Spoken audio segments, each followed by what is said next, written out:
guys, kakauwi ko lang, namili lang ako ng mga pangregalo. Tapos, ayun, na-send ko na guys yung return package ko. After kong pumunta sa JNT, ayan, pumunta ako sa Mall of Asia. Bumili lang ako ng mga pangregalo sa mga kapatid ko. Simple gift lang guys. Ngayon naman guys, naglilinis ako ng lagayan ko ng mga sabon. Bumili kasi ako guys ng mga sabon. Dito ko guys nilalagay sa black basket na to yung aking mga sabon. Bumili ako ng Christmas gift wrappers. Ayan, 10 sheets na to guys. Nagligpit lang ako guys. I-organize ko yung lagayan ng mga sabon. Parang tinatamad ako guys mag-edit today. Gusto ko lang magligpit. Ako sa mood mag-edit today, pero let's see. Sana matapos ko. Samahan niyo ako guys magbalot ng mga pang-regalo. Listen nyo guys, itong gift wrapper na binili ko sa National Bookstore. 10 sheets for 100. Then, ito yung sheets niya. As in, ang liit lang. Ayan lang o. Half lang sa normal size ng mag-gift wrapper talaga. Sana pa lang, binili ko na lang yung normal. Hindi ko naman kasi alam guys na ganito pala siya kalikit. Pero okay lang para hindi na magugupit-gupit, diba?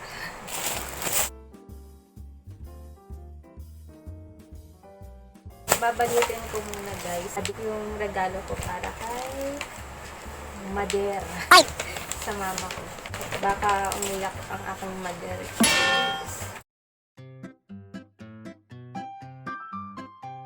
Yan guys, yung coffee table ko guys, dito ko inilipat sa kwarto ko.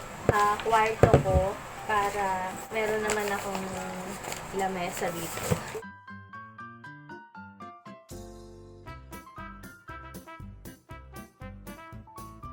Hindi talaga ako guys marunong magbalot ng regalo. Pero,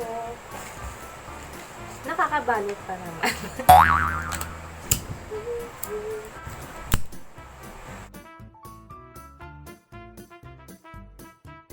Ginagandahan ko naman guys yung pagbabalot ng regalo sa abot ng aking makakaya.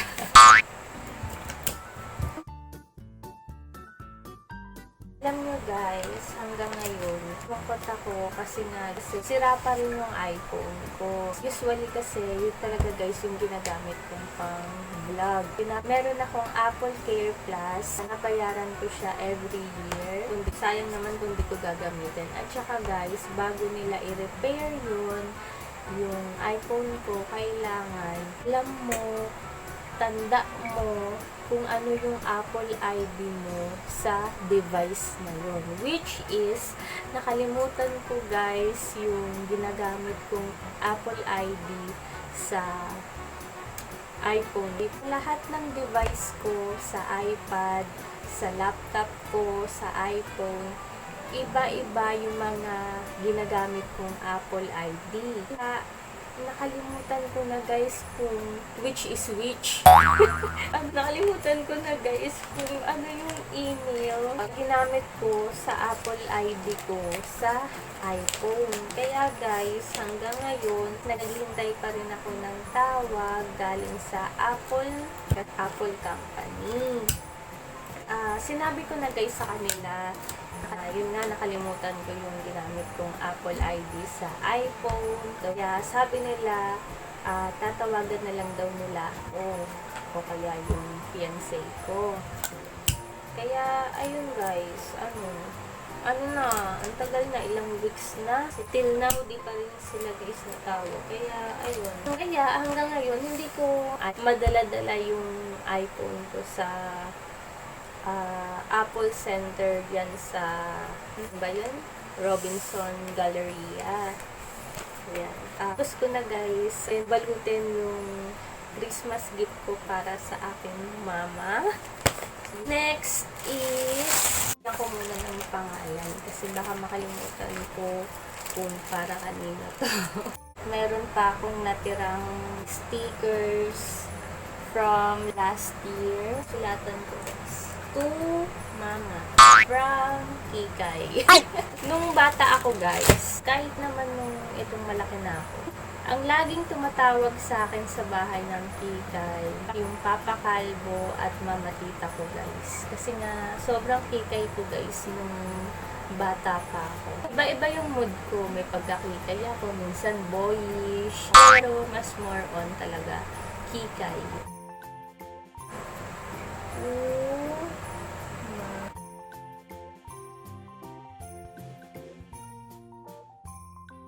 Ayan guys, tas dikit ko lang dito. Sunod natin yung gift ko para sa aking boyfriend. Fiancé na pala. Tingnan lang guys, meron pa akong extra scotch tape. Ayan. Kasi mauubos na yung scotch tape natin. Ngayon naman guys, yung babalutin ko, mga regalo ko para sa mga kapatid ko guys. Unahin ko yung ate ko.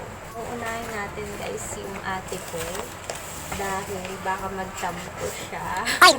Yung alam ko yung mga regalo ko sa ate ko, naiimbak lang guys kasi nga nasa malayo siya, pero okay lang yun guys. Pero okay lang yun guys kasi kahit na malayo yung ate ko guys, basta may okasyon, kagaya nito, magpapasko, talagang lagi ko siyang sinasama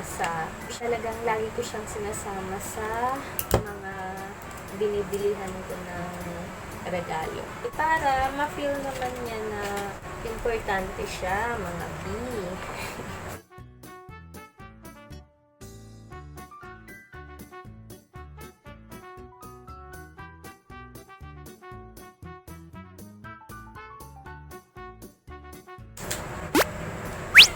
Kawawa naman yung kakatanggap na.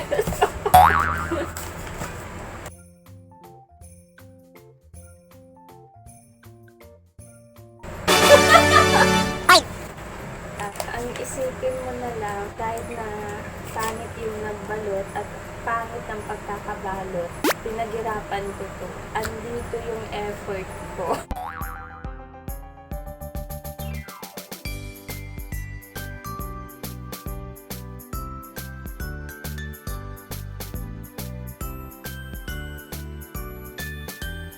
Ayun naman guys, yung ibabalot ko. Yung gift ko doon sa kapatid kong nahulog sa swimming pool. Ayan, si Anta.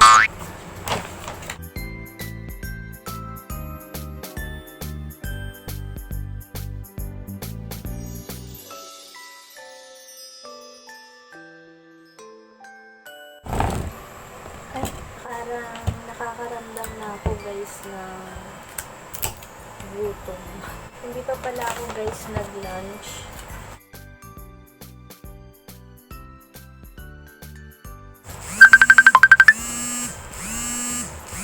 Natawag guys yung mga tiyanak sa group chat.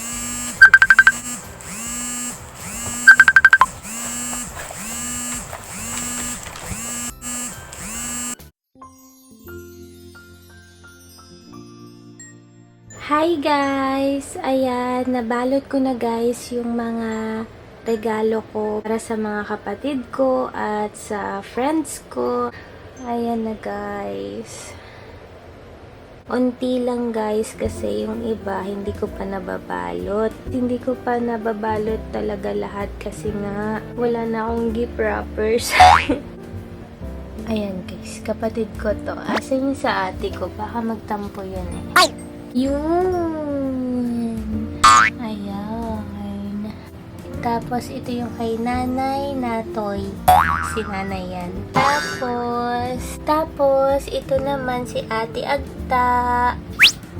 Ayan.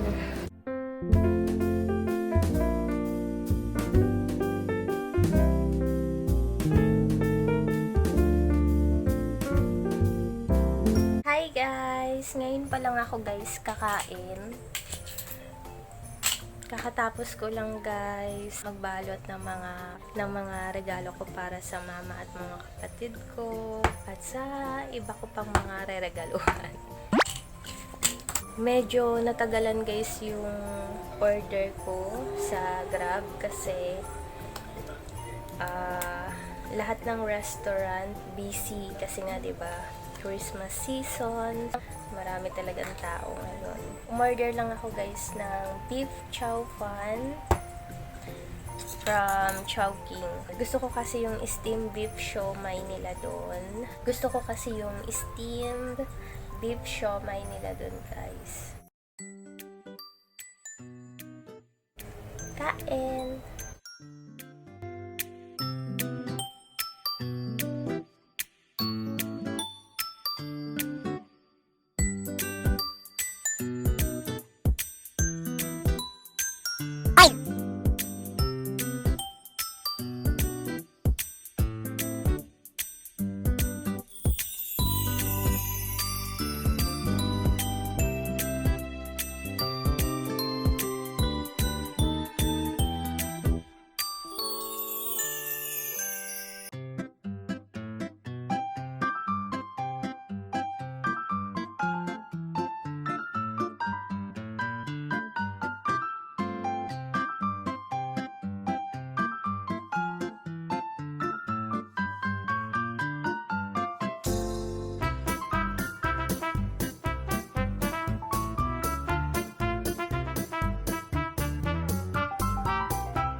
Hi guys! Dahil wala akong maisip na ireregalo guys sa inaanak ko kaya naisip ko ito na lang na encyclopedia book. Mahilig kasi yun guys si Craig Kyler sa dinosaurs. Kaya nung nakita ko to, Dino! Tsaka nag-aaral na siya guys, kaya naisip ko libro na lang guys yung ireregalo ko sa kanya para lalo siyang tumalino. Matalino kasi guys yung batang yun, sa edad niyang yun, ang dami-dami niya ng alam. Patalinuhin pa natin lalo. Nung bata kami guys ng mga kapatid ko, mahilig kaming manood guys ng Jurassic Park. Kumpleto kami sa CD ng Part 1, Part 2, Part 3, Part 4, mga ganon. Naalala ko yung dino na to guys, itong Diplodocus. Kapag nanonood kami dati ng mga kapatid at pinsan ko guys ng Jurassic Park, tapos nakikita namin tong dino na to, sinasabi namin, ala, yan yung mabait eh. Kasi guys, siya yung mabait noon. Kasi tahimik lang siya, chor. Bumili rin nga pala ako ng balloons para sa New Year. Ayan, ganyan siya guys. Ang cute ng kulay niya oh. Dahil magbabagong taon na guys, ayan, bumili ako ng extra na memory card para sa camera ko guys. 64 gigabytes na guys yung binili ko para talagang lahat ng moments with my family and friends talagang makukunan ko, 'di ba? Kasi sobrang bilis lang ng panahon, guys. Sa Octagon ko to, guys, binili kasi nandun lahat ng memory cards. And dun talaga kasi ako nabili, guys, ng memory card. Kasi mura lang doon sa Octagon. Dumating na, guys, yung lagayan ko ng mga memory card sa camera ko. Ayan. Ang cute niya, guys. So, may iba pa tong color, pero color black yung kinuha ko para hindi masakit sa mata. Ayan, guys. Ganito yung itsura niya. Nasira na naman, guys, yung pang-ipit ko sa buhok. Kasi sobrang kapal, guys, ng buhok ko. Kaya ang dami ko ng pang-ipit sa buhok, guys, na nasisira. Pinakamatagal na, guys, ang 1 month. Umabot din naman siya sa akin, guys, ng 1 month. Feeling grateful na ako doon. Gusto ko pa naman to kasi ang cute ng color niya, tapos yung design niya. Yung tinignan ko ulit to sa SM department store, wala na silang ganitong stock, guys. Dapat pala dinamihan ko na nung bumili ako last time. Bye-bye na!